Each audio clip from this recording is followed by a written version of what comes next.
Hola, bienvenidas a todas y a todos a otra transmisión más de este espacio de cine transmedia comentado que hacemos desde el Laboratorio de Investigación en Arte y Tecnologías del Centro Multimedia. En la edición de noviembre vamos a estar presentando el proyecto de plataformas, que es un proyecto que, como verán por la cantidad de personas que nos acompaña, es un proyecto que está creciendo y que es un proyecto que involucra a muchísimas personas y de hecho a varios países, y vamos a estar hablando de eso a lo largo de toda la charla. Entonces, bueno, bienvenidas a las personas que están en la transmisión y bienvenidas y bienvenidos también a todas las personas que me acompañan, que forman parte del proyecto Plataformas o que van a estar comentando el proyecto con nosotros. Me gustaría que, como son tantas y tantos, que se presentaran y bueno, nos dijeran desde dónde nos están acompañando también. ¿Quién quiere comenzar?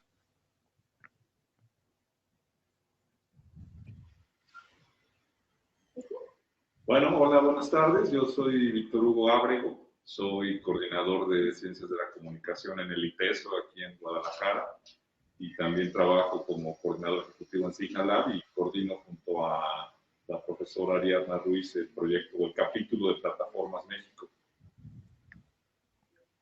Ok, Hola, igual a todas y todos. Pues yo soy Ariadna Ruiz, soy profesora aquí en la licenciatura en Comunicación y Artes Audiovisuales de ITESO, y pertenezco al Departamento de Estudios Socioculturales de la universidad.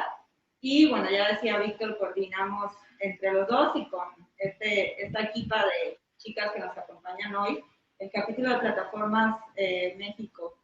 Pues bueno, buenas tardes y gracias por la invitación. entonces las chicas se quieren presentar. Ay, bueno. Hola, soy Natalia Luján, soy estudiante de periodismo aquí en ITESO. También pues, he tenido como profesora a Víctor Hugo y pues llevo en este proyecto en el capítulo México desde que comenzamos hace ya más de 8 meses. Hola, ¿qué tal? Yo soy Maricruz, estudiante de gestión y acabo de involucrarme en este proyecto súper chido este último mes. Mucho gusto a todas y a todos. Yo soy Montserrat Espinosa, también soy integrante del equipo de capítulo aquí en Plataformas de Capítulo México y soy estudiante de Ciencias de la Comunicación en ITESA también. Ok, Ana Lidia, Diego.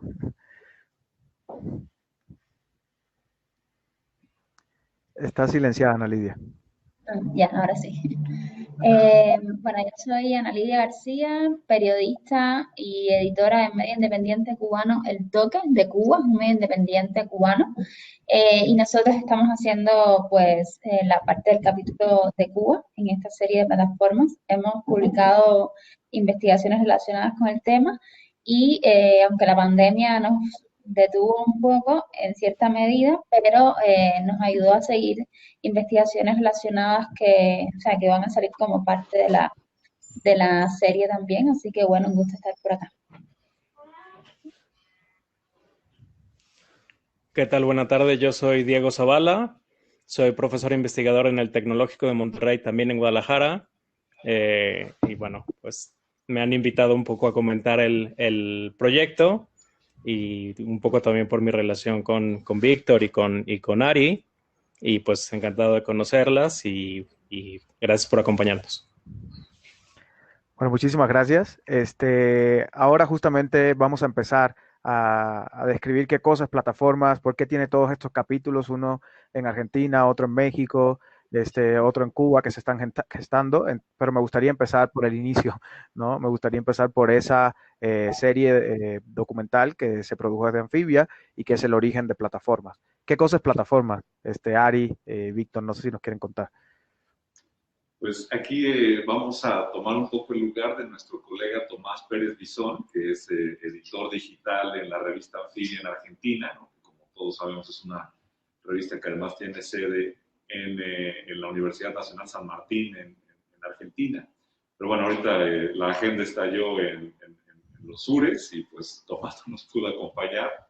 Pero bueno, esto que estamos viendo ahora en pantalla son uno de fragmentos de 4 de los 4 mini documentales documentales que la revista Anfibia llevó a cabo en el 2018. No, perdón, el principio es del 2019. Si no mal recuerdo, fue por ahí de abril que ellos, bueno, ahí anduvieron concursando en uno de todos estos premios y gestiones y presupuesto. Y esto creo que fue un dinero que de hecho se hizo mediante Google, si no mal recuerdo.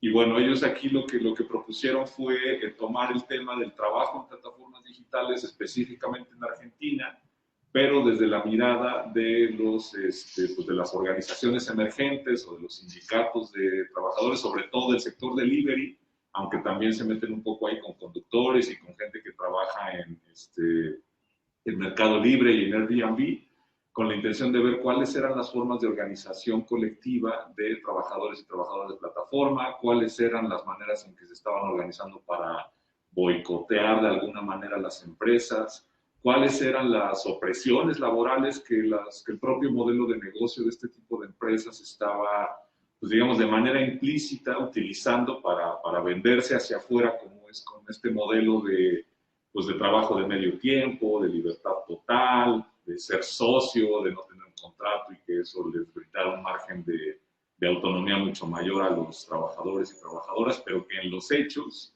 pues más bien lo que estaban, lo que se iba cosiendo y lo que se iba más bien haciendo cada vez más visible, pues eran distintas condiciones de desamparo laboral, de falta de responsabilidades de parte de los contratistas, de, digamos, la utilización de ciertos elementos de los algoritmos de las apps para hacer que las y los trabajadores estuvieran más del tiempo que ellos originalmente tenían pensados pegados a la plataforma, formas de penalización a través de los cuales las propias empresas los castigaban o las castigaban si no cumplían con ciertos horarios o con ciertos requisitos en las entregas, también formas de exposición y de vulneración en las calles, ¿no? Cuestiones de seguridad, de género. Y digamos que ese fue como el panorama muy amplio, específicamente en Argentina, desde el que nace este proyecto. El año pasado, desde aquí, desde el ITESO, en un convenio que tenemos firmado entre Signalab y la revista Anfibia, invitamos a Tomás Pérez Bisón aquí a Guadalajara a hacer algunas actividades con cuestiones de elecciones y demás, y aprovechamos para presentar el proyecto en la universidad. Y bueno, fue aquí un rotundo éxito con un grupo bastante nutrido de estudiantes. Tomás además impartió un par de talleres y demás. Y fue ahí que decidimos empezar, o más bien conforme íbamos dialogando sobre los alcances del proyecto y digamos todas las posibilidades que tenía, pues lo que hicimos fue pensar en por qué no ampliarlo, ¿no? ¿Por qué no darle continuidad en la medida en que el trabajo en plataformas digitales cada vez más nos parecía, nos sigue pareciendo y con la pandemia cada vez nos queda más claro, pues que es una de las ventanas o probablemente uno de los picos de los cybers de iceberg que se nos van a ir permitiendo, por un lado, entender cuáles son las formas del presente y del futuro en las siguientes décadas de maneras de opresión laboral y de maneras de desentendimientos institucionales y de golpeteo a través de la desregulación del Estado a las grandes empresas de tecnología, pero al mismo tiempo es un espacio en donde podemos ver cuáles son las formas de organización laboral en un contexto de uso crítico de las tecnologías, ¿no? Que es con lo que nos hemos estado topando, al menos en México, y ahora les mostraremos un poco, ¿no? De la conversación que hemos tenido tan solo durante la pandemia. Ha habido al menos 4 convocatorias a nivel Latinoamérica de protestas de trabajadores, sobre todo el sector delivery, pero también el sector de choferes, ¿no? Entonces, digamos que en ese marco es que decidimos ampliarlo con un capítulo México y bueno, digamos que ya entrados, ya en caliente con la discusión, decidimos por qué no integrar a alguien más. Y bueno, aquí aprovechando que Ariadna también tiene una carrera de periodismo en Cuba y Tomás y todos los contactos que tienen también los colegas de Anfibia, se dieron cuenta que los colegas del Toque en Cuba pues perfectamente podrían entrar y que además ellos ya tenían ahí algunos reportajes avanzados y que tienen en la misma un par de empresas que ahora ya supongo que Analía nos platicará un poco más. Y entonces es así como nos juntamos, ¿no? Decidimos darle este enfoque, pues ya digamos, internacional, ¿no? Al menos con estos 3 capítulos, Argentina, México y Cuba, Y los últimos colegas en integrarse son los colegas de la DSM en Argentina, en la Universidad Nacional del Rosario, ¿no? Que también son muy reconocidos a nivel internacional por el trabajo en proyectos transmedia que tienen que ver con documental participativo, documental de periodismo, etcétera. Y entonces digamos que estamos los 13 capítulos Argentina, Cuba, México, con Anfibia, El Toque y con ITESO, y con los colegas de DSM, más bien, digamos, trabajando en el diseño de la interfaz, ¿no? Eso es como el antecedente general del proyecto. Gracias. Una de las cosas que justo me llama mucho la atención es la manera en la que ha ido creciendo orgánicamente el proyecto, ¿no?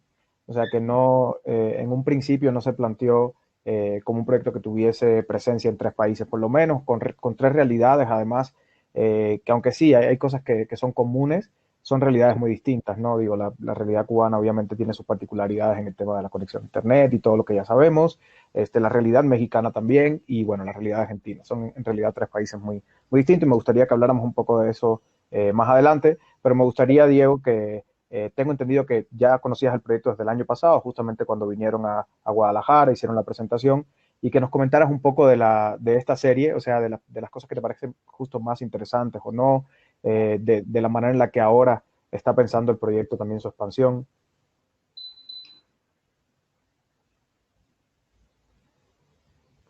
Creo que está En silenciado. realidad, Diego. sí. Ahí. Y mi internet como que no quiso arrancar, pero creo que ya está. Ya. En realidad me entero un poco del proyecto también por plataformas, pero por Facebook, ¿no? Es decir, veo los posteos de Ariadna, del Signa, ¿no? Que están trabajando y bueno, pues eso, también tenemos una relación cercana, aunque trabajamos en universidades diferentes, pues nos conocemos todos los del medio, digamos. Y en ese momento recuerdo que les dije, me parece increíble el proyecto, ¿no? Ya en alguna ocasión tendremos oportunidad de conversar sobre ello.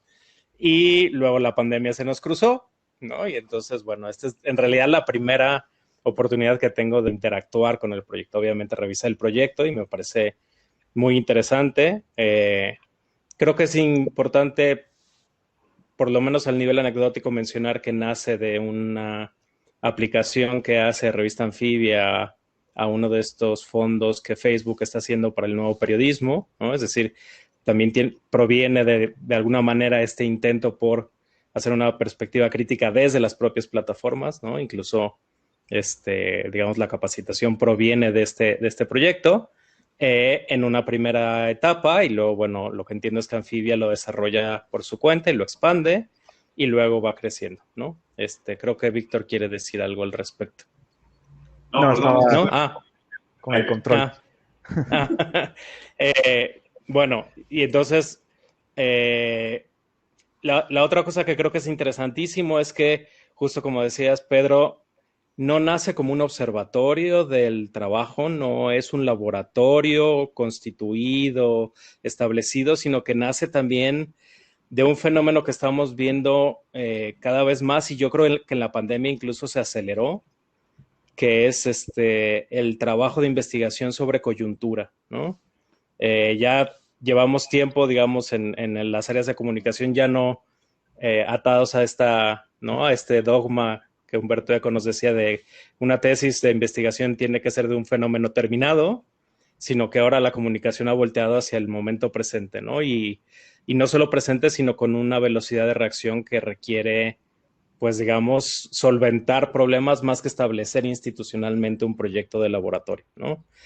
Y entonces el laboratorio se puede conformar a partir de la investigación, es decir, puede nacer de eso, puede haber un observatorio multinacional o regional o continental que empiece a revisar este tipo de cosas, ¿no? Y eso me parece que es una de las cuestiones fundamentales. ¿Qué es lo increíble? Que se puedan hacer colaboraciones horizontales sin tener que recurrir a tener que subir toda la jerarquía de tu institución para que te den el fondo, para luego aplicar, sino que a partir de un encuentro, ¿no? Muy pequeño, que puede ser unos cursos y alguna presentación, pues de repente cobre sentido, ¿no?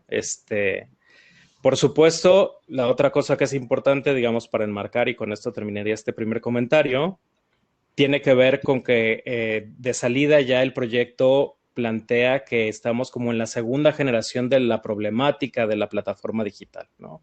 ya no es la entrada de los modelos de negocio, del delivery y del Airbnb, que fue, digamos, muchas de las sociedades fueron reticentes y trataron de, ¿no?, de alguna manera de resistirlo, y ahora estamos en el momento en el que, bueno, ya existen, ¿qué está pasando con los trabajadores adentro de ellas, ¿no? Entonces, este nivel de profundidad y de madurez en el enfoque que están construyendo los 3 equipos en los 3 países me parece una de las grandes virtudes del proyecto, ¿no? Y creo que por ahí hay muchísimo trabajo que hacer. Tampoco es que haya tanto, ¿no? Por ahí hay algunos laboratorios trabajando sobre cuestiones laborales ¿no?, en el giro digital, pero digamos que mucho de lo que ha dominado eso, por un lado, el entretenimiento y el mundo del entretenimiento, las plataformas y OTTs, Netflix, etcétera, o por el otro lado, la cuestión tecnopolítica, ¿no? Y entonces, la parte del modelo de negocio y la economía y los trabajadores, pues es uno de los grandes, de las grandes esferas de la sociedad que no se habían abordado críticamente, ¿no? Y entonces, pues frente a lo que estamos, es un proyecto que directamente y frontalmente lo está haciendo, ¿no? Y eso creo que es increíble. Sí, tú estabas levantando la mano, Ari, es que no veo. Sí. Ah, ok, perdón, adelante entonces. Pero si quieres, si vas a comentar algo, ahí voy. No, dale. Adelante. Sí. Va. Bueno, justo me quería colgar un poco de 2 de las cosas que Diego ha puntualizado. Uno, y un poco relacionarlo con cómo se fueron dando los procesos también, ¿no? Porque en efecto fueron como una especie de nosotros compartidos, ¿no? Y muy emergente y coyuntural, y yo creo que parte de la naturaleza de ese origen ha marcado también, pues, mucho de ya a nivel metodológico, de cómo incluso nos comunicamos y nos juntamos y debatimos, ¿no?, los avances. Cuando Tomás llega aquí a ITESO y vimos la serie, por supuesto generó muchísimo debate, y yo creo que una de las principales premisas que impulsó a querer ahondar mucho más en los temas que ya en la serie Tomás estaba explorando, era que justo parecía como que la serie abría muchos temas, todos muy importantes, ¿no? Pero como que la propia serie al final te pedía, ¿no?, que se avanzaran, ¿no? Es decir, coloca la cuestión del algoritmo, coloca la cuestión del género en el algoritmo y los sesgos, coloca la cuestión de experiencias de sindicatos que se empezaban a hacer en algún momento en Argentina, pero ¿por qué se frustraban, ¿no? Por justamente todo este contexto de no regularización del trabajo en plataformas en general, la cuestión de los migrantes, o sea, cómo demográficamente también pensábamos en las personas que estaban formando parte, que fundamentalmente integraban de alguna manera o eran pues ciertos famosos socios, ¿no? De las plataformas y así, es decir, colocaba con muchos temas. Y a nosotros en particular aquí platicamos la cuestión de las formas de organización, de los proyectos de ley, es decir, empezamos como a expandir los temas que la serie de plataformas colocaba, y veíamos la posibilidad no de hacer un estudio comparativo, y creo que es algo que sí quisiera como colocar, es decir, no es un estudio comparativo entre Argentina, México y Cuba con iguales premisas y a ver cómo se comportan cada una de estas cosas, sino como que cada capítulo de alguna manera fue encontrando ese objeto de estudio particular y contextual en el que se quería de alguna manera posicionar y desde ahí ayudar a construir un objeto mayor a escala tal vez regional, ¿no?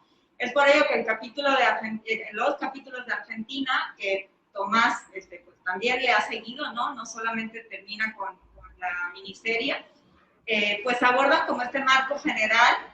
En el capítulo de México, por ejemplo, nosotros nos quisimos centrar fundamentalmente en cuestiones de construcción mediática de las problemáticas del trabajo en plataformas en México, es decir, cómo se han posicionado temas, cuáles han sido los principales temas y problemáticas, desde qué enfoques, quiénes son los actores, cómo se disputan a nivel mediático ciertas categorías, ¿no?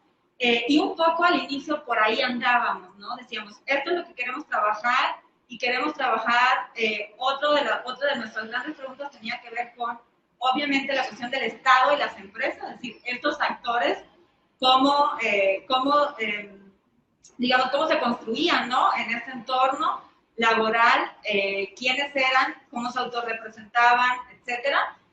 Y la cuestión de, bueno, pues del otro lado, pues las formas organizativas, ya conocíamos justo en algún momento de CIRA.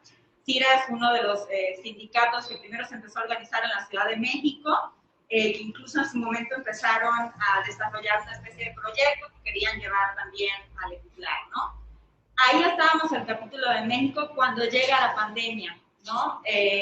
Y la pandemia lo que viene es, de alguna manera, pues reconfigurar, ¿no? Y decir, bueno, pues si ya estamos trabajando en esto y en efecto, pues el sector de los trabajadores y trabajadoras de plataformas fue a nivel público y visible y social, pues uno de los sectores que más predominancia alcanzó, ¿no? Pues vamos a ver qué está pasando con ellos, con las cuestiones obviamente de precarización, de seguro social, es decir, estamos en una pandemia, ¿no? Es decir, salud, es decir, ¿qué hacen esos trabajadores que están al margen de, ¿no? Y que además son los que tienen que salir a la calle, ¿no? Entonces, de alguna forma, estas tres grandes preguntas que teníamos acá, lo que hicimos fue, pues ahora sí que cerrar un poco el marco, ¿no? Aprovechar, como bien dice Diego, la coyuntura que literalmente nos cae de frente, es decir, no darle la vuelta, sino, aunque metodológicamente ha sido un reto, ¿no? Porque ha sido como pensar en categorías y en metodologías en el mismo momento en el que está sucediendo aceleradamente todo a nivel social, ¿no? Entonces, eso como nos pone de frente, ¿no? Por ejemplo, una de las cosas que hicimos una encuesta, o sea, a los 3 días ya teníamos una encuesta, ¿no? Con ayuda justamente de chicos de la universidad, de los posgrados de estudios laborales de la UAM. Entonces, apoyándonos en una de las encuestas de trabajadores en riesgo, que ya habían elaborado, empezamos a elaborar encuestas por acá y ya hay algunos resultados que podríamos comentarles más adelante, ¿no? Y también, pues en el mismo sentido, Cuba agarra y ahí Ana Lidia nos podrá comentar más, ¿no? Sí, justamente eso que mencionas, Ari, de cómo se han desarrollado los procesos de investigación en cada uno de los 3 casos, bueno, cómo se están desarrollando realmente, aunque el capítulo de Argentina cerró, o al menos esta primera etapa, también se sigue trabajando, y bueno, México y Cuba que se están en este momento desarrollando. Me gustaría que por ahí, Ana Lidia, nos contaras un poco, ya nos decías que en el toque ya habían publicado o han publicado algunas investigaciones sobre el tema, sobre la presencia de las plataformas digitales en Cuba, etcétera, pero también mucha gente no está tan familiarizada, ¿no? O sea, sabemos que Cuba tiene como ciertas dificultades de acceso al Internet, que el Internet doméstico todavía es muy complejo, etcétera, pero me gustaría que nos contaras un poquito entonces del panorama que están investigando ustedes en Cuba y cómo desde el toque se suman al proyecto de plataformas. Sí, precisamente nosotros llegamos al proyecto o sea, como por esta vertiente de la singularidad, ¿no? De las aplicaciones que estaban surgiendo en Cuba. Sabemos que en el año, bueno, os les cuento que en el año 2018, o sea, hasta el año 2018 en Cuba era muy difícil, por ejemplo, tener datos móviles en el celular, o sea, era imposible. Tenías solo acceso a un correo local, estatal. Desde diciembre del año 2018 comenzamos a tener datos móviles en Cuba y eso comienza a ampliar un poco las posibilidades de este tipo de aplicaciones. Y empezaron a surgir algunas, primero fueron 2 o 3, y ya hoy hemos contabilizado alrededor de 8 solamente relacionadas con el transporte. Son como unos Uber a los cubanos, les decimos, que funcionan de muy diferentes maneras y en un ratico estaré hablando de eso. Pero después nos dimos cuenta, o conversando nos dimos cuenta, que el problema iba más allá de eso, o sea que había un debate que no se estaba teniendo, que se sigue sin tener, que no está en los medios oficiales o que ha salido muy escasa vez, que es el tema de los derechos laborales de los emprendedores. Nosotros como medio de comunicación hemos abordado el tema del emprendimiento en varias ocasiones, o sea, es una de nuestras líneas de trabajo. El desarrollo del emprendimiento en Cuba, que es un fenómeno también relativamente nuevo, ¿no? Y que también tiene muchos retos todavía por delante.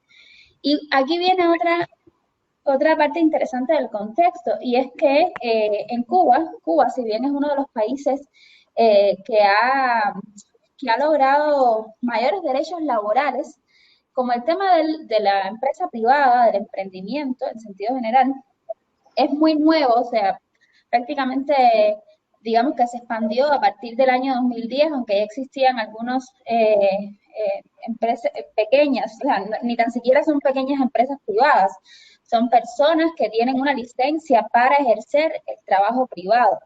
Entonces, este hecho de que no existen las empresas privadas todavía, de que es un fenómeno reciente, pues está muy mal y muy poco regulado.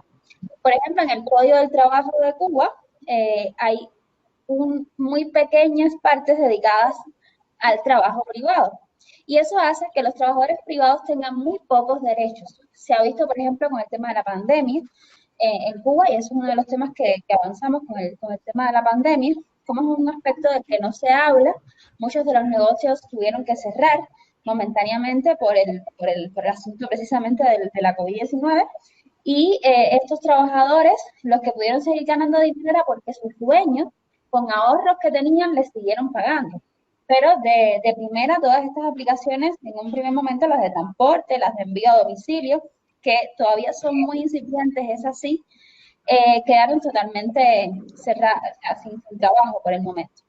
¿Qué pasa? Que como en Cuba hay también un sistema de, digamos, de alimentos normados, no muchas personas pagan renta, como sucede en otros países, pues entonces eso hace que este aspecto de que los trabajadores privados quedan de cierta forma desprotegidas, no se hace un fenómeno tan a discutir a nivel social.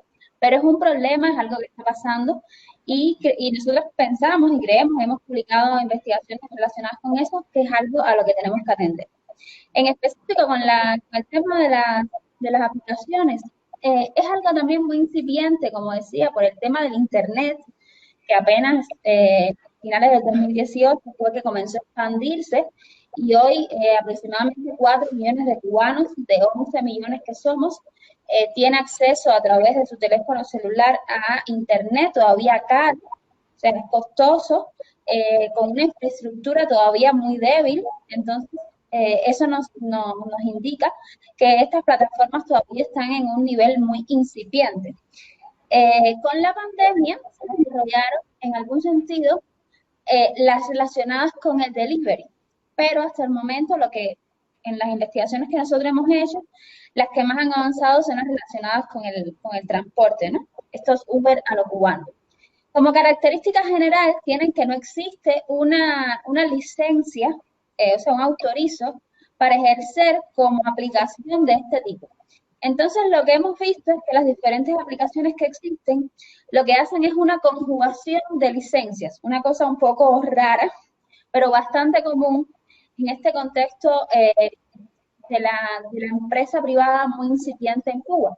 Y es que se combinan licencias, por ejemplo, para el caso de las aplicaciones estas de Uber, lo que hacen es que combinan una licencia de taxista, que se llama operador de transporte, con otra de operador de equipos de computación. O sea, como es algo digital, pues entonces tienen que pues también solicitar una licencia de este tipo. O sea, es bastante difícil de explicarlo porque hasta a nosotros nos cuesta trabajo entenderlo.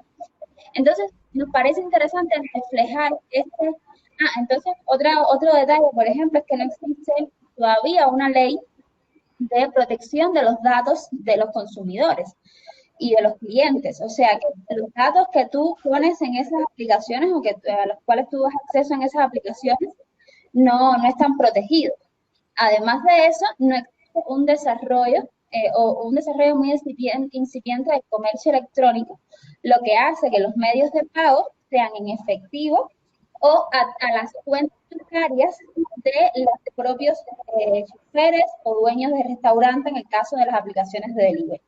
O sea, estamos hablando de que sí, hay un contexto atípico en Cuba que realmente lo diferencia todas estas aplicaciones de Rappi, Uber y sus derivados, pero tenemos que ir más allá de eso, porque hay un debate importante en cuanto a desprotección de los trabajadores que están implicados con estas plataformas y de otras desregulaciones y falta de legislación en torno a ellas. Y además de eso, lo que es más interesante y a la vez más doloroso es que no está el debate. O sea, incluso los propios trabajadores estos privados se cuestionan aún este tipo de problemas, ¿no? Entonces creo que es importante que desde esta serie, que desde estas investigaciones que hacemos, pongamos también a los especialistas a debatir y a poner el tema en debate para nuestra sociedad. Gracias, Ana Lidia. Bueno, justo creo que es bastante evidente, digamos, que la serie o el proyecto en general ha empezado como a agarrar la identidad de las problemáticas que enfrentan las plataformas digitales en cada uno de los lugares donde se va desarrollando, ¿no? Y lo que me gustaría es, si nos pueden contar cómo se ha empezado a crear entonces esta estrategia de colaboración en términos de producción. Les comento, este es un espacio que habitualmente pensamos también en términos de cómo se hacen este tipo de proyectos, cómo se producen, de qué manera se empiezan también a articular las narrativas con procesos de investigación, etcétera, ¿no? Entonces, en ese sentido, en el caso de plataformas, ¿cómo es que ha empezado esta colaboración que empezó siendo coyuntural, espontánea? ¿Cómo ha empezado a agarrar forma y se ha articulado en un proyecto más grande que justamente, aunque con sus particularidades, incluye a Argentina, a México, a Cuba y bueno, quién sabe si puede ser un proyecto que se siga expandiendo? Pues hasta ahora la coyuntura lo que hizo fue arrojarnos desde distintos lados a cada uno de los capítulos. Incluso hubo un punto muy al inicio, digo, como en todo el mundo, o en gran parte del mundo, pues, en donde más bien fue como, oigan, pongamos pausa en lo que vemos que ocurre en cada país. Pero, pues, el primer mes o las primeras 6 semanas, pues yo creo que también muy rápido nos dimos cuenta de que las condiciones laborales de los y las trabajadoras de plataformas digitales estaban, digamos que, por un lado, colocándose en el centro, porque sobre todo en los espacios, en las ciudades más grandes, en los centros urbanos más importantes a nivel global, pues fueron curiosamente la fuerza de trabajo que permitió que se sostuviera el intercambio de bienes y servicios de manera más o menos estable, al menos en lo básico. Pero por otro lado, eso hizo que también se hicieran mucho más, se agudizaran mucho más las condiciones de precarización laboral de estos trabajadores, ¿no? Entonces ahí lo que hicimos fue más bien como, pues, separémonos un poco, pongamos atención y empezamos a ver cuál es la forma que empieza a agarrar en cada uno de los países. Entonces, bueno, particularmente desde México, como ya decía hace ratito Ari, lo que hemos empezado a hacer desde un primer momento han sido sobre todo 3 cosas. Por un lado ha sido como atender también en esta lógica un poco desde entender el algoritmo, ¿no? Como decía también Ari, fue algo que apuntó ahí al principio del proyecto desde Argentina, ¿no? Y aquí lo que quisimos ver fue, bueno, a ver, si nosotros podemos entrar a las entrañas del algoritmo de Google y sacar un conjunto de bases de datos que nos digan cuáles han sido los enlaces más consultados acerca de temas relacionados con trabajo en plataformas digitales, ¿cómo es que podemos empezar a ver de qué manera esto que el algoritmo llama preponderancia algorítmica, que no es otra cosa más que el ranking de enlaces que uno ve en Google, ¿no? La preponderancia es en qué número apareces en esa tabla de resultados, pero que al mismo tiempo eso, digamos, que nos habla de una reconfiguración en la construcción de la agenda y del encuadre sobre un tema, ¿no?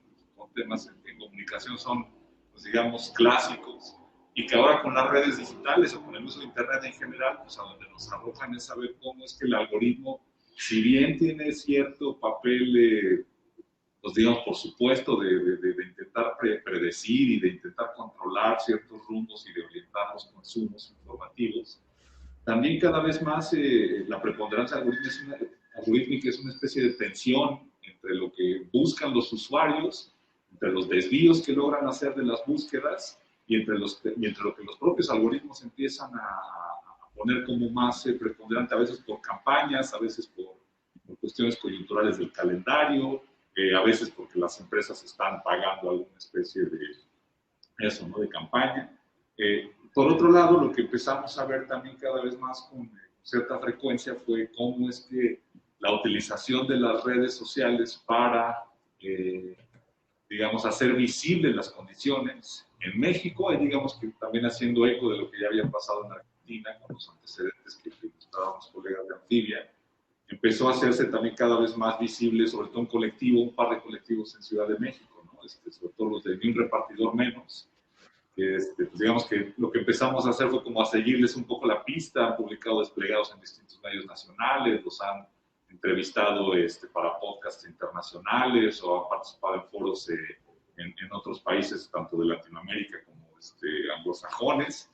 Y digamos que, al menos desde México, lo que nos ha interesado cada vez más son un poco estas dos formas, ¿no? Por un lado, cómo es que, si bien la organización laboral está muy en ciernes, está muy, en un momento muy, muy incipiente, pero al mismo tiempo hay todavía unas pugnas, incluso entre los propios trabajadores, ¿no? Y que eso nos habla de la importancia de la regulación del Estado, porque mientras el Estado no se haga cargo de la regulación frente a estas empresas, lo que suele ocurrir es que más bien el conflicto emerge entre los actores políticos que están padeciendo de todos modos de la desregulación, que suelen ser sobre todo los taxistas con los choferes de Uber. Y del otro lado era empezar a ver esto, ¿no? Que en la medida en que lo que vamos identificando en la cobertura mediática digital vaya o no teniendo que ver con la cobertura de los conflictos alrededor de las plataformas y no únicamente de la parte más comercial, ¿no? Porque muchas de las notas más leídas, pues evidentemente son notas de medios de negocios o de cuánto invirtió tal empresa, cuántos trabajadores tiene, pero muy poco, bueno, no en todos los casos hay una cobertura crítica. Entonces, eso es lo que en México también nos ha empezado a interesar más, ¿no? Porque lo que veíamos, y con la pandemia nos ha parecido todavía más interesante, es que si bien los últimos 4 meses han habido por lo menos los últimos 6 meses han habido al menos 4 protestas, ya en el 2019, si lo comparas desde el 2015, que fue cuando empezaron a llegar estas plataformas a México, si uno pone en 2015, hay prácticamente 2, o creo que una nota que habla sobre algún conflicto. 2017 también, 2018 empiezan a aparecer más. Pero en 2019 hay un pico que literal, o sea, cada mes se va haciendo más y más y más y más grande la cobertura de temas que hablan de conflictos con trabajadores de plataformas. Y eso, digamos, que podría ir a contrapelo de una hipótesis natural en las condiciones actuales de la pandemia, que podría decirnos que la pandemia hizo que la gente se enojara más o que los trabajadores de plataformas se enojaran más. Pero no. Si uno voltea esos datos, ¿no? Que el algoritmo arroja, lo que vemos es que la cobertura mediática ya estaba mostrando una tendencia a la alza con respecto a los temas ya no tan celebratorios, ¿no? Ya no de la gig economy, y si todos somos freelancers, y qué padre, sino que cada vez había más puntos de choque, y eso es algo que no desde el capítulo México son de las cosas que nos han interesado. Sí, ahí yo quiero aportar que, todavía nosotros no tenemos así de estos son nuestros hallazgos, ¿no? Tenemos como muchas hipótesis a partir de los cruces que hemos estado haciendo el análisis de las bases de datos que se descargaron, y que muchas son esas visualizaciones que has estado compartiendo. Pero algo que veíamos, por ejemplo, más como una ausencia, era que incluso a partir de 2019, en la cobertura mediática de estos temas en México, si bien empezaba a sentirse que la cuestión de la problematización tenía un peso mayor dentro de la cobertura, aún así era muy ligera, ¿no? Es decir, ha habido un aumento de temas, más bien un aumento de textos o de medios hablando sobre estas temáticas, pero no necesariamente que haya habido un aumento de la cobertura. El peso en cuanto a la visión crítica tampoco no es que explotó, ¿no? Y, por ejemplo, algo que nos llamaba la atención era que las figuras del Estado y las figuras de las empresas quedaban un poco desdibujadas en este escenario, ¿no?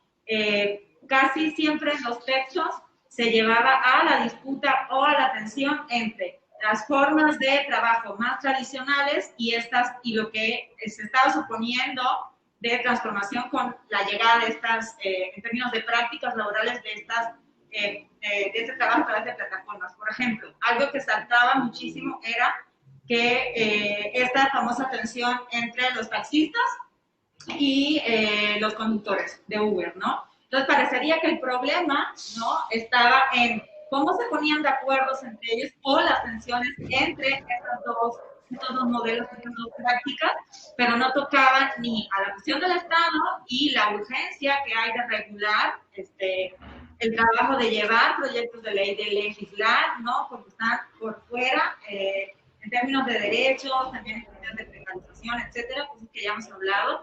Y por la otra parte tampoco se metían directamente con las empresas, ¿no? A lo más que se ha llegado ha sido a reconocer a Uber en la Ciudad de México como una empresa de transporte y no de tecnologías, que fue uno de los problemas iniciales, ¿no? Que muchas de estas empresas se autorreconocen como desarrolladoras y empresas de tecnologías y no, su servicio no está en ofrecer un servicio de taxis, por ejemplo, ¿no? O un servicio de repartición de comidas, ¿no? Entonces, a lo más que se ha llegado es a eso, ¿no? Y, por supuesto, deja por fuera la cuestión de los derechos laborales, y ahí lo uno a lo que Ana Lidia también estaba hablando, ¿no? O sea, ¿dónde está la discusión sobre los derechos laborales? Y un poco la pandemia lo que vino fue a colocar esa discusión, sobre todo con 4 o 5 paros y llamados internacionales a lo largo de toda la región, y que fue algo que nosotros fuimos atendiendo también aquí en Plataformas México, ¿no? Empezamos a seguir un poco la cobertura mediática sobre estos paros a los cuales estaba convocando, ¿no? Y, bueno, no sé, no, para no seguir hablando yo tanto, pero creo que Pedri también había hecho una pregunta en términos de producción, ¿verdad? Como que te interesaba entrarle por ahí. Sí, me interesaba justo... Algoritmo. No, es una conversación justo que va a ir hacia muchos lugares por la complejidad del tema en primer lugar y también porque es un proceso de desarrollo, ¿no? Entonces, a mí sí me interesaba como pensar las estrategias de producción detrás de este tipo de proyectos, particularmente en el caso de plataformas, por lo mismo, ¿no? Que habíamos mencionado que es un proyecto que nace, bueno, en Argentina y que parecía que iba a terminar ahí, de pronto de una presentación en México, luego se expande un capítulo en México y ahí se suma Cuba, etcétera, ¿no? Y que en ese sentido también es una puerta abierta para pensar las realidades de las plataformas digitales en distintos contextos, por lo menos de América Latina, ¿no? Donde sabemos que muchas veces parecieran una alternativa laboral frente a espacios de precarización, ausencia del Estado, etcétera, las mismas cosas que ya han estado mencionando, pero que sería bueno justo pensar todo esto de manera muy crítica y de manera muy seria, ¿no? Como están haciendo ustedes con sus investigaciones, pero bueno, si quieren podemos hablar de elementos de la producción un poco más adelante, porque ya estamos empezando a tener preguntas de las personas que nos están viendo. Les recuerdo también a las personas que están viendo la transmisión que pueden hacer preguntas, comentarios a cualquiera de los participantes y de las participantes. Y bueno, que también estamos experimentando formas de recepción o de interacción con estos proyectos en la pandemia. Entonces, mientras pueden ir escuchando la charla y también pueden ir navegando, por lo menos la serie, que es el proyecto que ya está, también les podemos compartir los enlaces, bueno, algunos de los artículos que hemos estado como mencionando, por ejemplo, en el caso del toque, pero que vayan como experimentando también las distintas narrativas que se van creando alrededor del proyecto de manera paralela a estas charlas. Esa es una recomendación. Nos pregunta María León, menciona una ausencia del Estado y falta de regulación, pero no han tenido hallazgos sobre otras formas de organización a partir de las plataformas. Es decir, que no tengan que pasar por el tamiz regulador del Estado, Hacienda, tomando en cuenta la de por sí precaria situación de los sueldos y los elevados costos de vida en la Ciudad de México. No sé si quieren responder. Lo que yo, por de cacho la pregunta, digo, sí, ¿no? O sea, ahí hay una tensión, ¿no? Porque por un lado, exigirle al Estado que se haga cargo también puede ir o no a contrapelo de esta postura crítica de por qué depender de, ¿no? Pero bueno, aquí evidentemente es como de pronto hay gente que nos ha dicho, es que entonces no hay que consumir cosas de plataformas porque entonces estamos afectando a quien trabaja ahí. Entonces, no, a ver, o sea, es un trabajo, ¿no? O sea, al final del día, o sea, no es que la empresa, no es que el modelo laboral como tal esté mal, más bien es que la oferta de trabajo esté mal, sino que el modelo de negocio es el que se está aprovechando de ciertos huecos para no hacerse cargo de derechos laborales básicos. Entonces, en ese sentido es que, por ejemplo, uno de los planteamientos bien interesantes de la tesis que mencionó hace ratito Ari, era que hoy en día en los estudios del trabajo la idea de la organización colectiva no tiene necesariamente que ver con la construcción de inicio o de origen de un pliego petitorio o incluso con la intención de un cambio en la estructura opresora del trabajo, sino que en muchas ocasiones las formas de construcción colectiva de esta fuerza laboral emergente tienen más que ver con la construcción de alianzas cotidianas, cada vez más puestas en función de las condiciones que se comparten, que son, en este caso, sobre todo las condiciones de vulnerabilidad.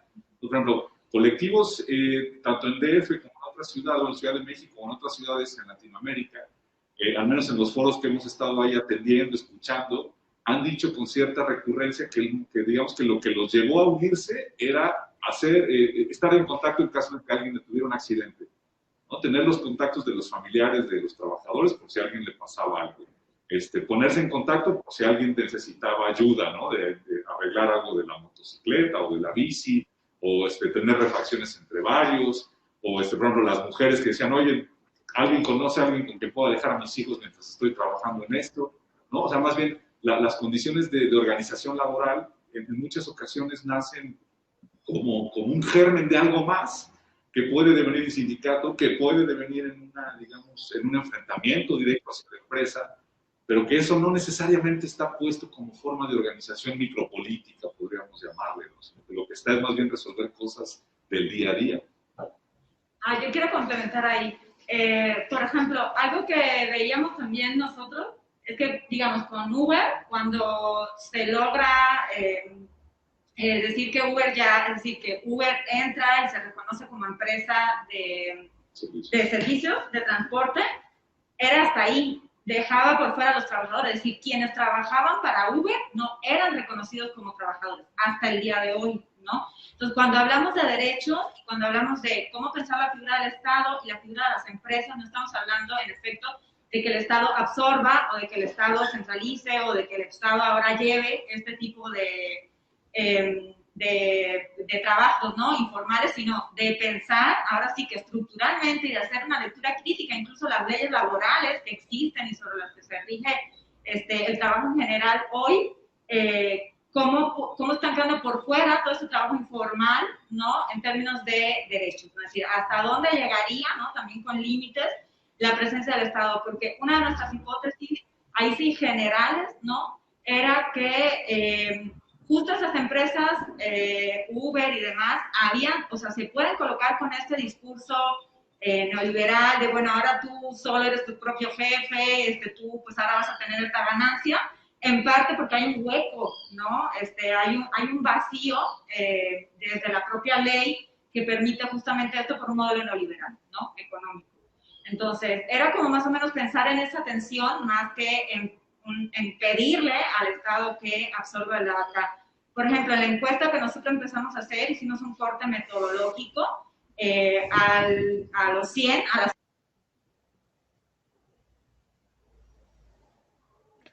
Creo que se fue Se nos fueron. la conexión. Se nos fueron porque estaban en el mismo lugar, se nos fue la conexión. Sobre todo, Pedro, hablando de este tema del que estaban haciendo alusión Ari y Víctor, es que muchas veces estas plataformas, sucede en México y sucede con las regulaciones que existen en Cuba, te plantean como que eres emprendedor, ¿no? Como que tú tienes tu propio negocio cuando te sumas a estas plataformas, pero eso en realidad no funciona de esa manera, porque en realidad no tienes tu propio negocio, respondes a las dinámicas de explotación de un empleador, en el caso de Cuba o en el caso de Argentina y de México, a la plataforma, que tiene algoritmos que te explotan, que no defiende tus derechos tampoco, o sea, que realmente no tienes una empresa, no eres un empresario. Así que este discurso de la libertad económica que ¿no? Y esa es una de las cuestiones interesantes y es algo que se me olvidó hace un rato decir, o que para introducir el tema de la producción, en lo que terminamos de responder la pregunta, está relacionado con que aquí hemos como empezado a unar los esfuerzos que cada país, cada institución o cada proyecto involucrado puede poner, ¿no? Entonces, nosotros dijimos, bueno, ahora mismo, antes de la pandemia, habíamos avanzado ya bastante en la idea de una plataforma común para unir todas los diferentes experiencias de los países. Con la pandemia eso quedó un poco truncado, ¿no? Y dijimos, bueno, pues ¿qué vamos a hacer? Vamos entonces con los recursos de en el caso del ITESO, en el caso del medio independiente El Toque, en el caso de Revista Anfibia, pues que cada uno de los proyectos siga avanzando en diálogo, o sea, tomando estos puntos que habíamos definido para cada país, o que fueron surgiendo como parte del desarrollo de la realidad, ¿no? Que es más rica siempre que lo que nos planteamos. e ir avanzando. Por ejemplo, en nuestro caso, lo que te decía, la pandemia nos demostró que teníamos que investigar el tema de los derechos laborales.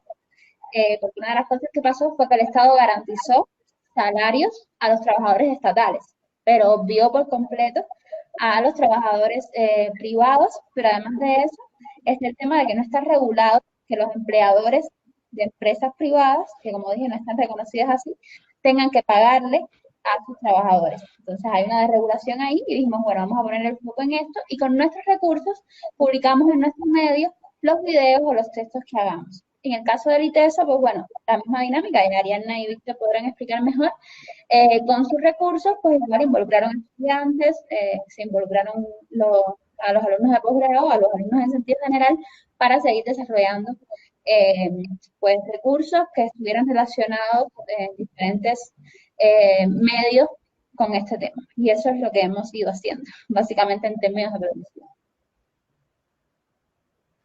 Ok, bueno, creo que se les había ido la conexión a ustedes por allá. No sé si quieres terminar la idea que estabas comentando, Ari, también ya tenemos como otras preguntas, entonces, si quieres. Sí. Ok, sí, muy rápido, nada más lo que les quería dar era como unos datos, que eso sí ya hemos llegado a ellos.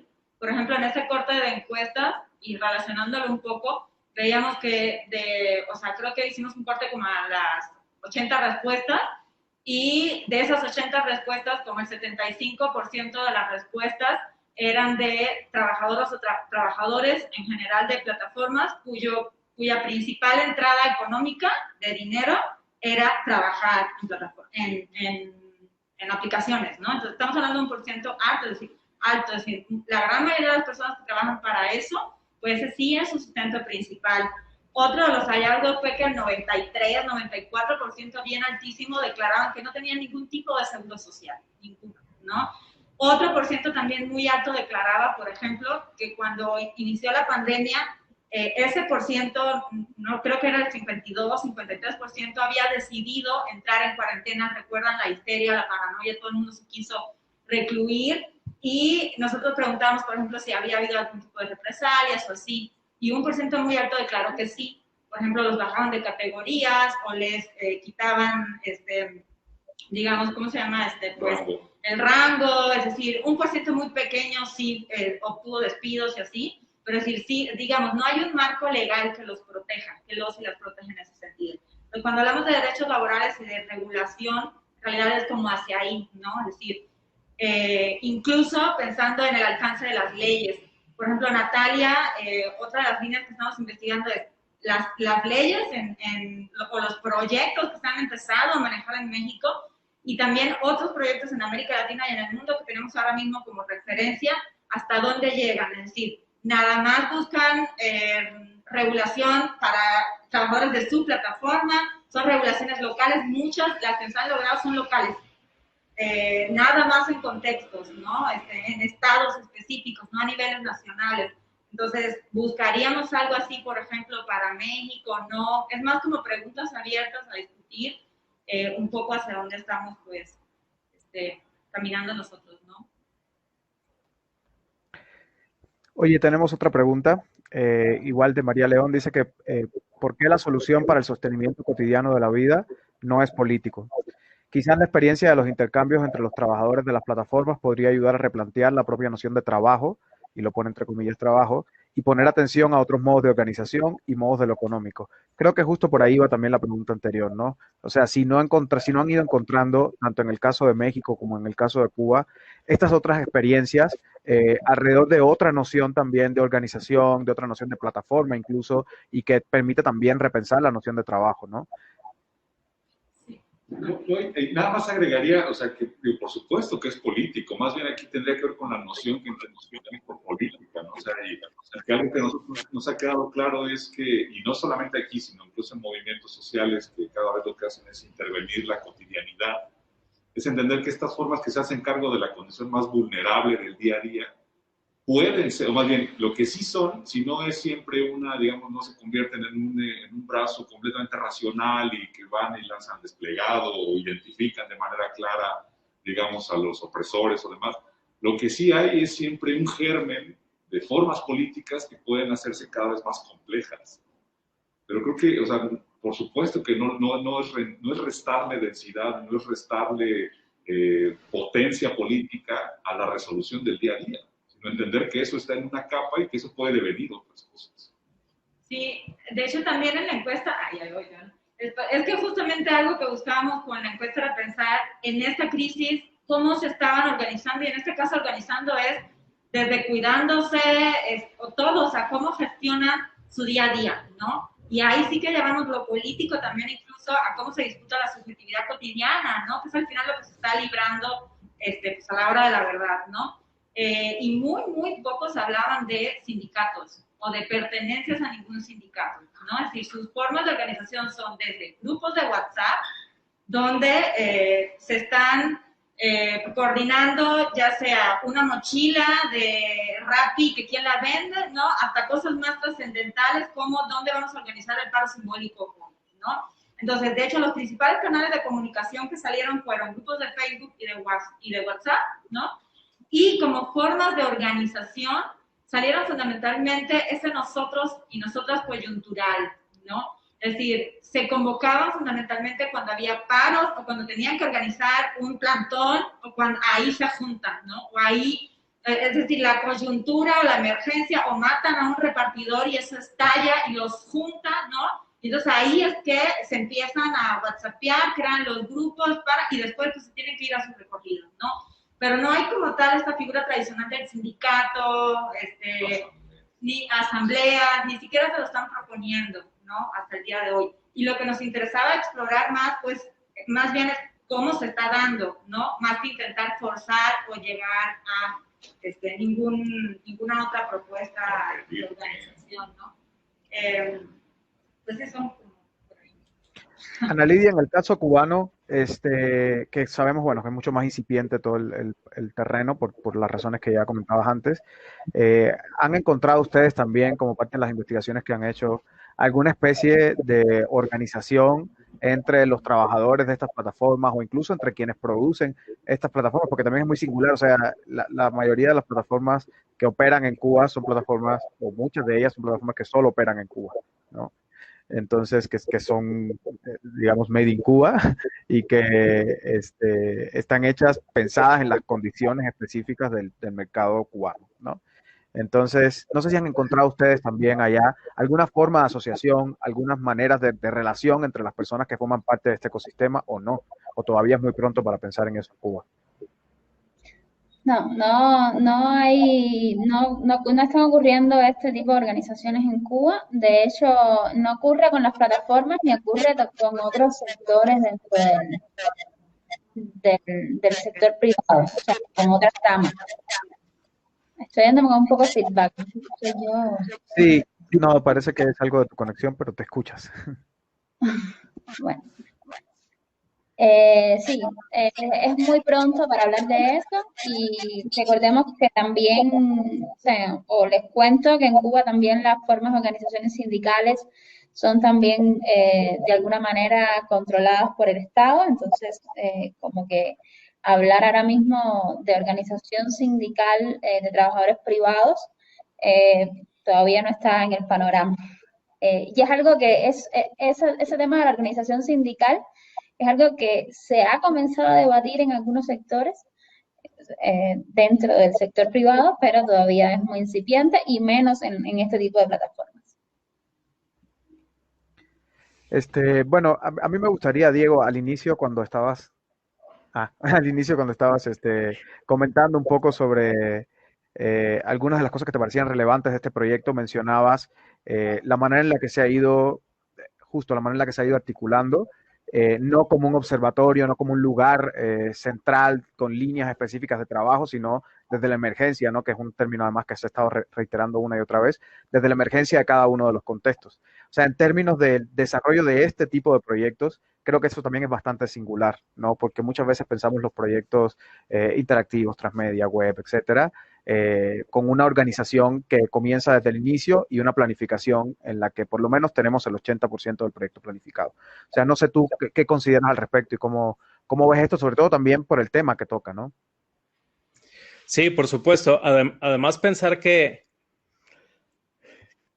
que se permitieran una pausa en un proyecto de investigación, sobre todo por lo atípico que representa para el desarrollo de las plataformas la pandemia, es maravilloso en el sentido de que lo que les permite es justo decidir el tono y el matiz, lo que decía Víctor y Ari, de ir viendo las particularidades, ¿no? Y eso te permite ver los huecos y luego contrastar, por ejemplo. En el caso de los laboratorios de precariedad en Estados Unidos, uno de los temas preponderantes es el de la etnia y la raza. En el caso de toda la conversación que llevamos, nunca ha salido el tema, ¿no? Es decir, en nuestros contextos latinoamericanos, la integración racial y étnica sucede o por extrema marginación, por directamente brecha digital, o por exclusión total de los sistemas productivos, ¿no? Entonces, se van notando estas ausencias temáticas que creo que hacen maravilloso que podamos luego integrarlas desde las perspectivas. Y como decía Ana Lidia, que cada quien produzca lo que produce. Pues si yo produzco texto y video, produzco texto y video. Si Anfibia decide hacer esto, pues esto. Si el ITESO lo que hace es más bien recopilación de datos, empezar a hacer base de datos, interpretación de las páginas, etcétera, en algún punto, y además eso se nota de que no hay ninguna prisa, en algún punto habrá una plataforma donde se pueda revisar esto y habrá informes. De momento no le están invirtiendo ni tiempo, ni dinero, ni esfuerzo a eso. Por ejemplo, en el caso de los compañeros del ITESO, es un perfil de Facebook. O sea, no tienes que construir una interfaz porque aparte ni siquiera sabes si va a ser una interfaz de qué tipo, ¿no? No es lo mismo una interfaz de un laboratorio que la de un observatorio, ¿no? Y entonces primero están haciendo minería, trabajo de campo, entrevistas con particulares, y esto es importantísimo, ¿no? Y me gustaría agregar algo que creo que ya entra un poquito en el contenido y que está en el espíritu de lo que los videos de Anfibia, que les recomiendo que revisen, plantea, es justo lo que también Víctor ya mencionó, que es cómo es el modelo de negocio, ¿no? El modelo de negocio de plataforma es el negocio de la vigilancia. Ellos son empresas de tecnología que lo que hacen es vigilar procesos. Ellos no tienen implicaciones con trabajadores y acuérdense de que vigilancia de las plataformas significa la ingesta constante de datos. Por lo tanto, si un repartidor deja de meter datos de que está vendiendo, pues como dice uno de los videos de Anfibia, simplemente desde el panel maestro lo cancelas y el que sigue, ¿no? Es decir, eso es lo que se está gestionando. Y por eso, ante la pregunta que venía del chat, es natural que la base política del primer planteamiento tenga que ser individual y desde la vida cotidiana, porque es una forma de fragmentación del trabajo y de la política. Luego se podrán buscar otras maneras de colectividad, de organización, etcétera, pero también es la presión que la propia multinacional o la plataforma produce. Y ya nos podemos dar cuenta, y eso es un resultado evidente de lo que han conversado sobre todo Ana Lidia y Ari y Víctor. En Cuba no, porque no hay esta, digamos, plataforma intermedia de la iniciativa privada que lo soporte para la explotación del trabajador. En cuanto se cae por la pandemia la producción privada, caen las plataformas, ¿no? Que es un poco lo que pasó con Airbnb, a diferencia de, por ejemplo, la entrega de las plataformas de delivery, ¿no? Entonces también nos damos cuenta que el modelo de negocio ha ido encontrando las maneras de explotar justo ¿no? Las formas más débiles de trabajo, ¿no? Y sin olvidar en nuestro caso, por ejemplo, qué significa eso para las comunidades originarias y los pueblos indígenas, y las minorías étnicas, ¿no? Entonces ahí hay un montón de cosas que están pasando y que creo que están empezando a hacerse evidentes a través de aunque sean mínimos los resultados, como dice Ari, de la primera encuesta, pero ahí van, ¿no? Es decir, hacia allá estamos caminando y el proyecto apunta hacia eso, ¿no? Ya luego decidirán si es observatorio, laboratorio, regional, ¿no? Interuniversitario, profesional o lo que sea, ¿no? Pero de momento eso, ¿no? Ya hay evidencias y relevancias de lo que está pasando en cada país, ¿no? Sí, por Justo, ejemplo, adelante, Ari, adelante. Pedri. Adelante, No, adelante. dale. No, lo que quería decir es que justo esto que menciona Diego es una de las cosas que a mí me parece más interesante, ¿no? Cómo ustedes nos han propuesto un canon para plataformas. Y es algo que hemos estado hablando también en este espacio a lo largo de los meses anteriores, con los distintos proyectos que hemos ido mencionando. O sea, claramente hay unas preguntas que se están haciendo con el proyecto y que son preguntas que también se singularizan en cada uno de los escenarios, ¿no? Se singularizan en Cuba, se singularizan en México, en Argentina, pero que de alguna manera son preguntas que se hace todo el proyecto. Más allá de esas preguntas y más allá de esas estrategias de colaboración, no están o no tienen, por lo menos no parece, y ustedes me dirán ahora si sí o si no, no parece que hayan definido un canon en términos narrativos, en términos incluso de investigación y de información, y eso me parece de las cosas más valiosas, porque una de las cosas que ha estado sucediendo con la producción de proyectos, no de este tipo, pero sí similares, es que muchas veces ponemos por delante la forma, ponemos por delante el canon de lo que queremos y a dónde queremos llegar, que la investigación y que el proceso natural, digamos, que va encontrando esa información que vamos hallando para convertirse en narrativas después. O sea, creo que en el caso de plataformas eso está muy, no quiero decir espontáneo, porque no es espontáneo, pero es muy interesante la manera en la que lo están pensando. No sé ustedes o sea, si acierto o no con esto que estoy diciendo. Pues mira, la verdad, bueno, primero salió como la serie de Article, ¿no? O sea, no buscaba nada, bueno, habría que preguntarle a Tomás, ¿no? Pero yo creo que no. No buscaba como pensar en esta expansión narrativa, ¿no? Tal vez ellos sí desde la revista y editorialmente a lo mejor sí pensaban o piensan, ¿no? Como seguir el tema, pero no a este nivel de expansión narrativa que incluyera otros países y otras realidades y sí. Pero sí es cierto que cuando tuvimos las primeras juntas, sí hablamos o sea, sí empezamos a pensar ya en, bueno, cómo diseñar una interfaz narrativa, interactiva y digital que incluyera lo que cada uno de los capítulos empezara a producir, ¿no?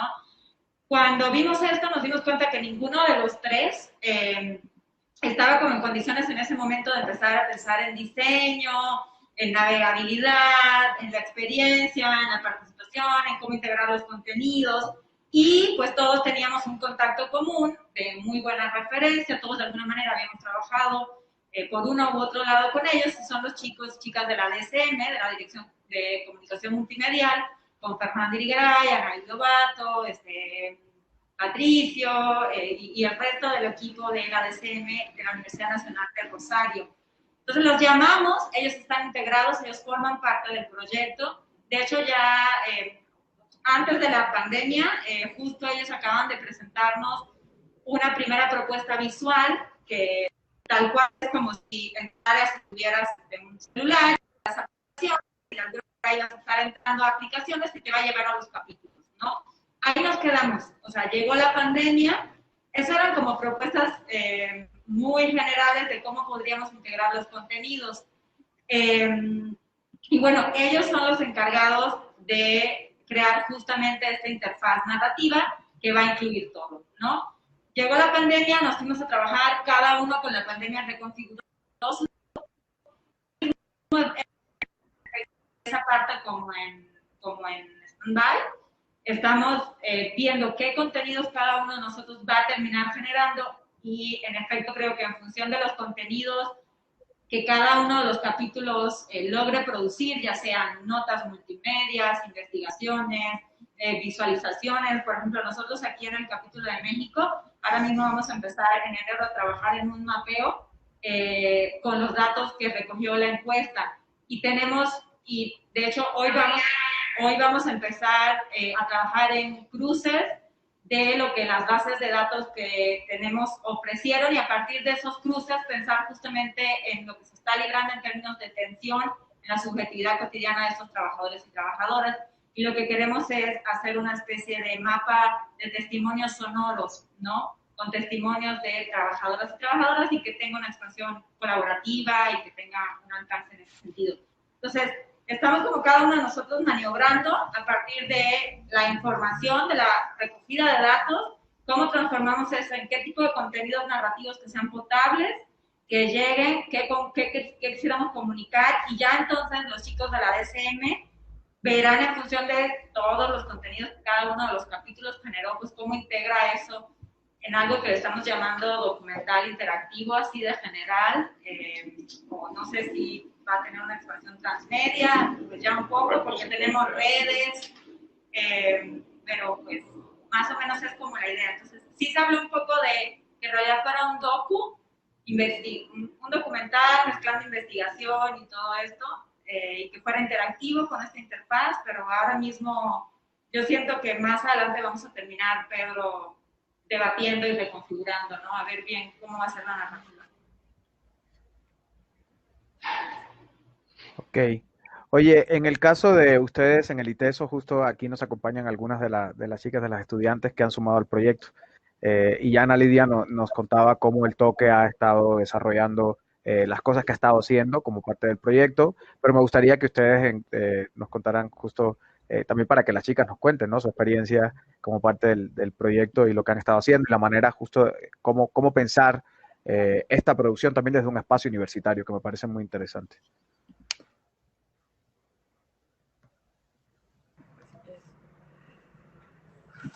Bueno, hola. Pues la verdad es que ha sido una experiencia muy enriquecedora. La verdad es que yo en lo personal estuve de intercambio en Buenos Aires hace justamente un año. Entonces, para mí Anfibia y lo que era como un poco incluso la problemática de los repartidores no me era como ajena, ¿no? O sea, yo conocía que justo cuando estaba allá se pasó una pues como legislación parecida que empezaba a regular las aplicaciones y las plataformas y luego una de ellas, no recuerdo cuál, anunciaba que iba a salirse del país, ¿no? Entonces, cuando yo regreso a México y hacen la convocatoria de esto, dije, es que eso es lo que yo quiero investigar, ¿no? O sea, es un problema que yo ya conozco desde ambos países, me interesa mucho y además desde periodismo es algo muy interesante, ¿no? O sea, yo por lo menos yo no había visto suficientes notas y se me hizo que era un problema muy común, ¿no? Entonces, cuando llega la pandemia incluso, que eso ya es un poco más, más adelante, pues la coyuntura era inevitable de ver, ¿no? Todo el mundo había empezado a hablar de Rappi, Uber y Didi con el COVID, pero antes de eso la agenda era muy poca, ¿no? Como decía Víctor Hugo, las notas que más veíamos eran de medios de economía, ¿no? Más bien que lo veían desde el punto de vista de economía gig. Entonces, cuando el ITESO saca la convocatoria y es una convocatoria más con un corto documental, es decir, sí con datos, pero documental, pues a mí eso es lo que me movió. O sea, dije, yo quiero saber la historia, ¿no? O sea, historias de repartidores, pero también qué hay detrás, ¿no? O sea, yo vi pues lo que era el documental de Anfibia y me gustó mucho porque hacían una muy buena combinación en ambas cosas, ¿no? O sea, contaba una historia con datos y con testimonios. Entonces dije, es que eso es lo que hace falta hacer en México porque de hacerlo aquí podremos demostrar que es un problema pues global, o sea, es global, pero en específico en países latinoamericanos entra pues sí, como o sea, es muy propio de los países que aquí es usual, ¿no? O sea, es aún más difícil regular este tipo de aplicaciones. Entonces, puede ser una experiencia muy padre porque a veces desde periodismo vemos más las historias y cuando empezó y tocó meterse a los datos y meterse al análisis y empezar a hacer este cruce y lo que vamos a hacer hoy como de las bases de datos es cuando pues el proyecto se vuelve retante, ¿no? O sea, ha sido un camino largo en donde pues pasa pandemia, entonces, pero resulta que eso nos da más material para trabajar, entonces hay que doblar fuerzas, ¿no? Ha sido un camino muy interesante y pues el periodismo creo que es muy valioso, o sea, yo he aprendido mucho en cuanto a como conjuntar pues datos y periodismo, ¿no? Que digo, se llevan bien, pero ya como pensados en un documental es algo mucho más extenso de lo que yo pensaba.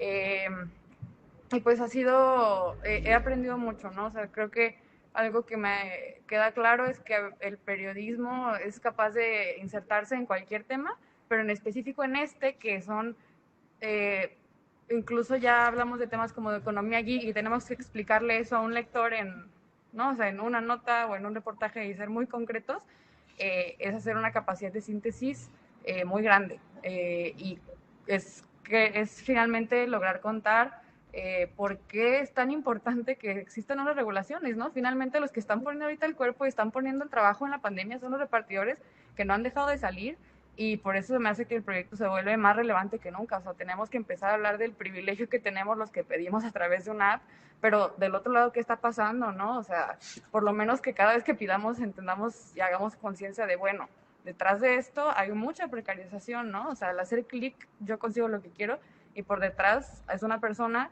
que no tiene un seguro, que no le pagaron la bici, que no le pusieron la moto. Entonces, pues sí, ha sido todo un camino y lo he disfrutado mucho. Montserrat, ¿quieres compartirnos algo tú? Y bueno, yo por otro lado soy estudiante de gestión cultural. También creo que es un campo que abarca muchas áreas de la cotidianidad. Y pues en este sentido, como dice Natalia, pues es súper importante humanizar los datos, porque en sí los datos pueden ser una fuente de proyectos muy chidos y pueden evidenciar cosas que probablemente no vemos tan simple, pero pues esto, que existan este tipo de proyectos pone en la mesa a discusión problemáticas que vienen de muchos años atrás, de situaciones atrás, y que pues ha sido una experiencia bastante chida. He aprendido muchísimo de Víctor, de Ari, de estas chavas, de Monse, de Ceci, que no está con nosotros, pero que también ha sido fundamental para que este proyecto sea súper vigente y siga caminando. Pues creo que es súper importante involucrarnos en los temas que van saliendo, y que como esto de la pandemia nos tomó a muchos por sorpresa, pues qué chido que se estén armando estos espacios de diálogo y estemos proponiendo también desde visiones que tienden a ser muy, muy polarizadas, pero pues que al final de todo es un conjunto, que hay que empezar a echarle un ojo. Gracias. Sí, rápidamente yo también, pues estuve en la presentación del proyecto de Amphibia hace un año, y yo como espectadora, como estudiante, pues fue una sorpresa completamente, porque yo ignoraba muchas de las situaciones, especialmente como el lado crítico, la precarización laboral de estas empresas, y yo después lo observé como consumidora, porque pues yo en Guadalajara dependo mucho de aplicaciones digitales para transportarme, para pedir comida, para todo esto. Entonces, lo empecé a pensar como cuál es mi papel o cuál es mi rol o cómo incido en esto que están presentándome, que yo desconozco, ¿no? Y cómo me puedo involucrar.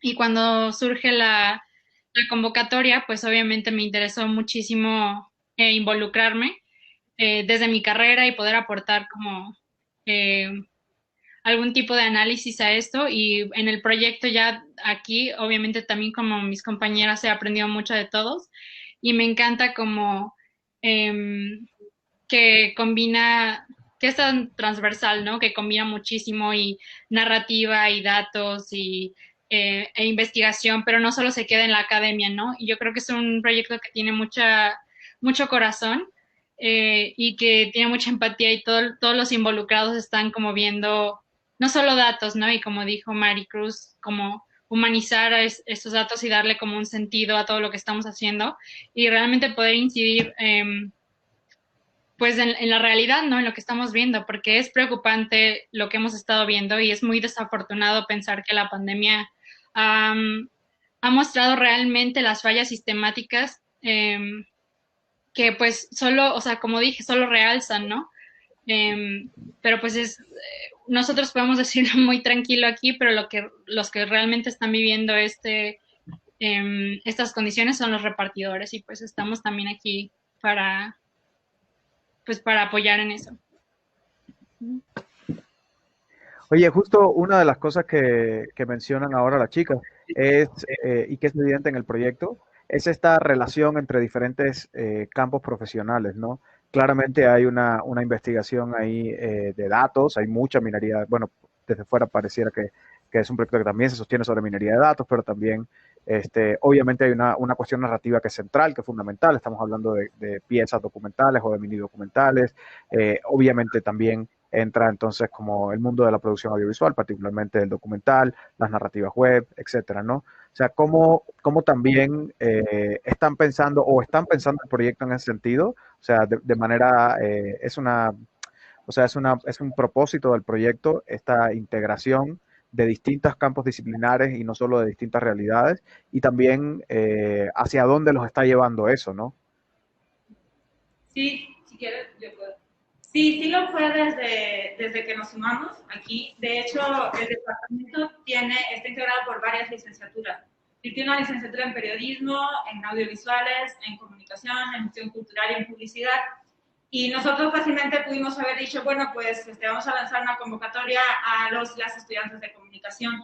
Y no fue así. O sea, justo fue una premisa desde el inicio ampliar, porque queríamos pensar en un equipo que pudiera integrar alumnos y alumnas de todas las licenciaturas. Ya iba a depender de quién se sumara, obviamente, ¿no? Pero sí había como una búsqueda de crear este cruce interdisciplinar y estas miradas donde ayudar de alguna manera no solo a quedarnos en el dato o en la base de datos y lo que pudiéramos desde las ciencias sociales leer o desde qué marco leer esos datos, sino como sí siempre tuvimos muy claro que queríamos convertir eso en contenidos narrativos, que no fuera el paper o la investigación o una tesis o así, sino cómo agarramos este dato para hacer cortes documentales, cómo agarramos este dato para hacer mapas sonoros, qué nos va a decir este dato de una entrevista, por ejemplo.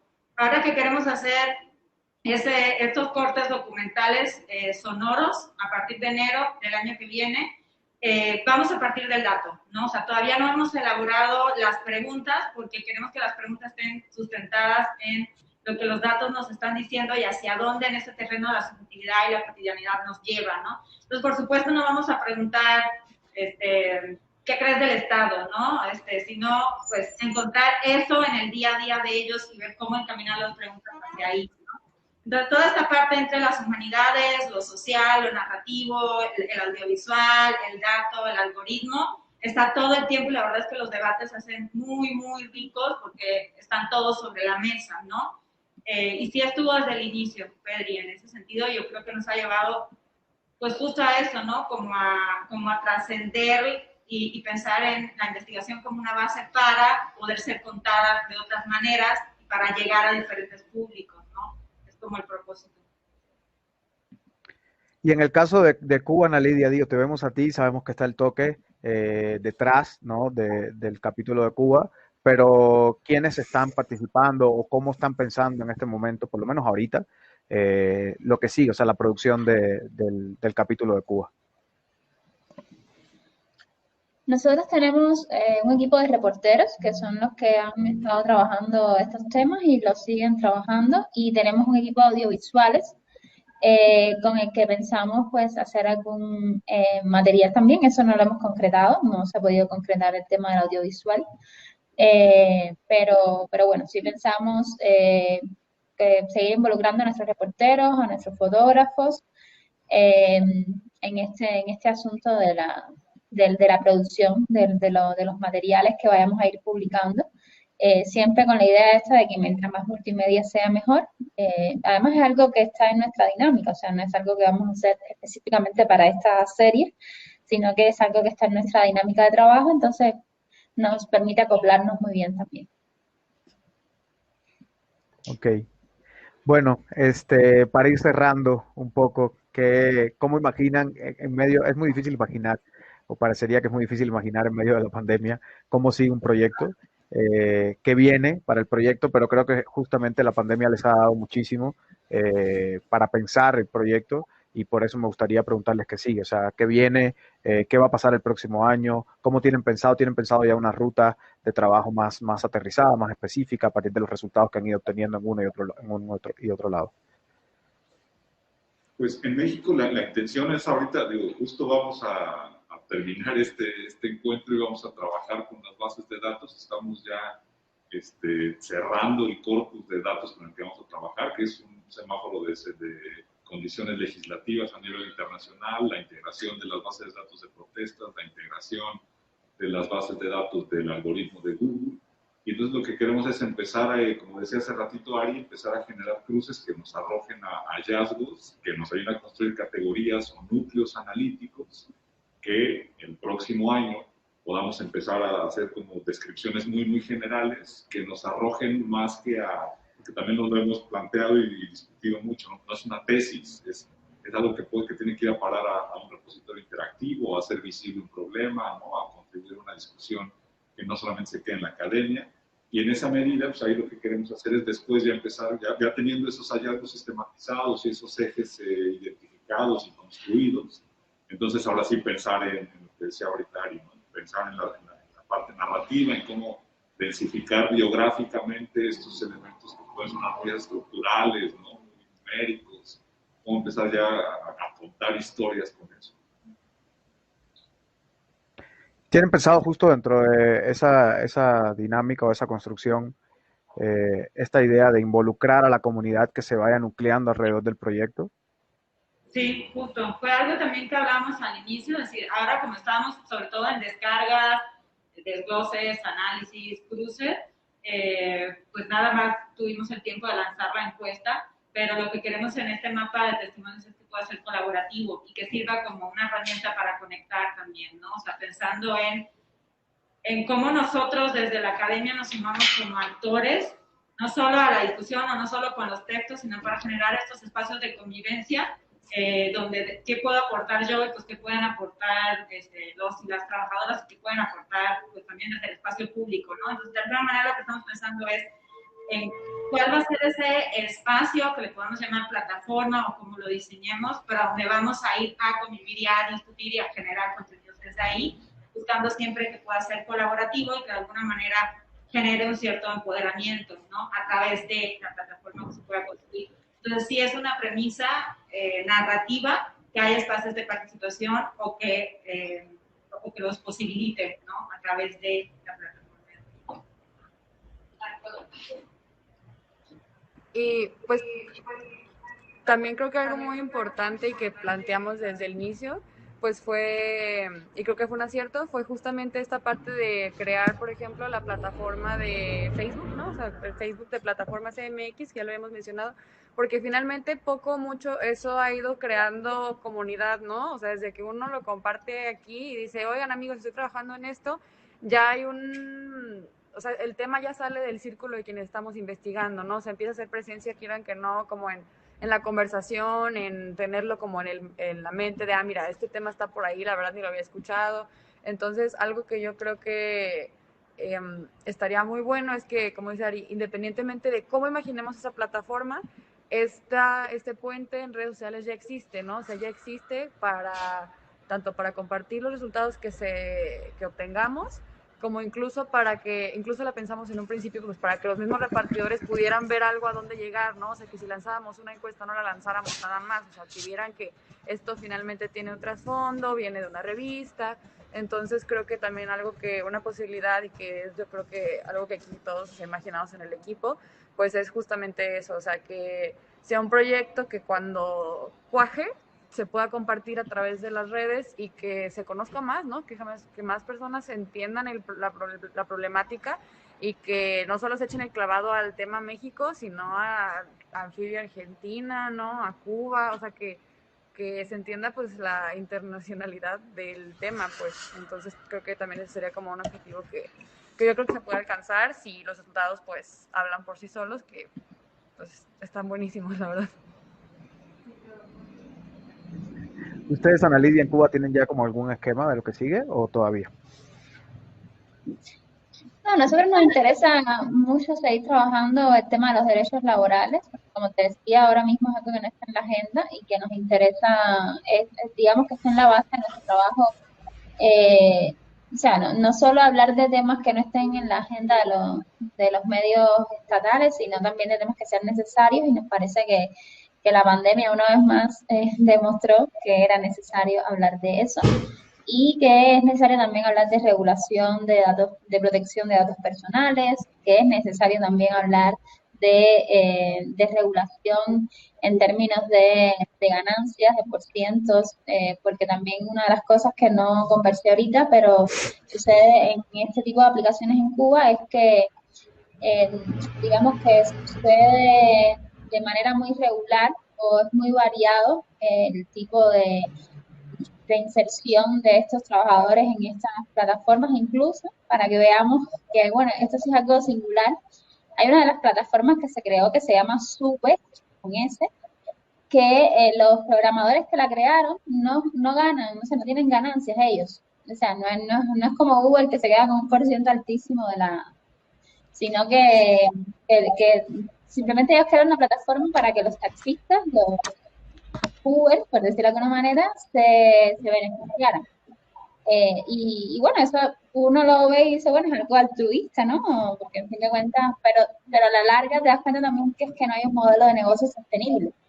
Entonces, digamos que nos interesa meternos en esos vericuetos legales, en esos vericuetos sociales, en esos vericuetos tecnológicos que están ahora mismo, no en discusión, que están ahora mismo muy incipientes y para nada discutidos.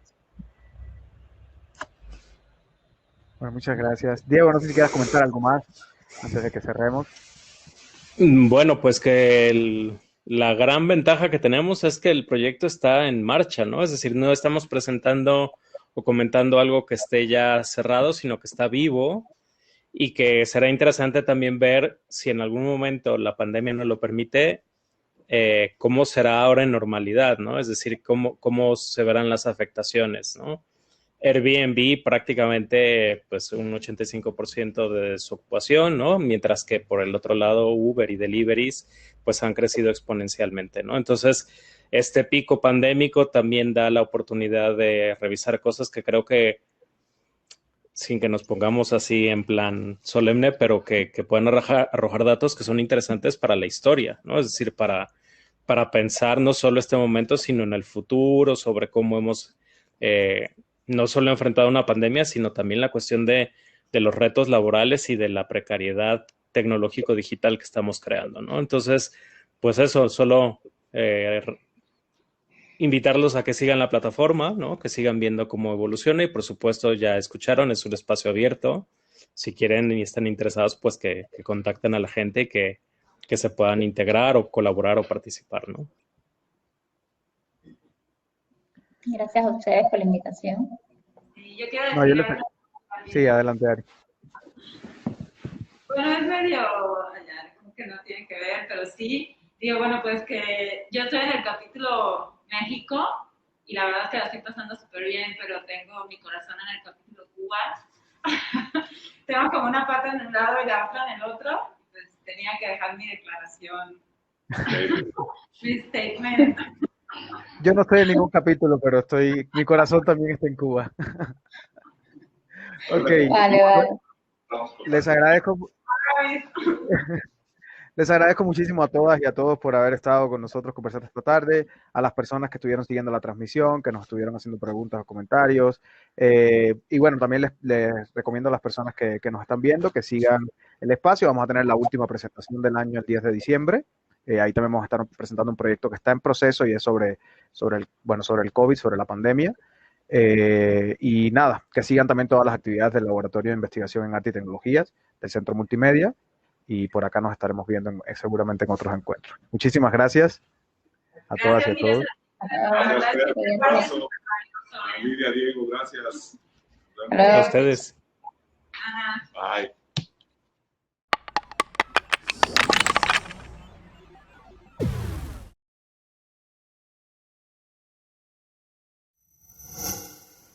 Gobierno de México.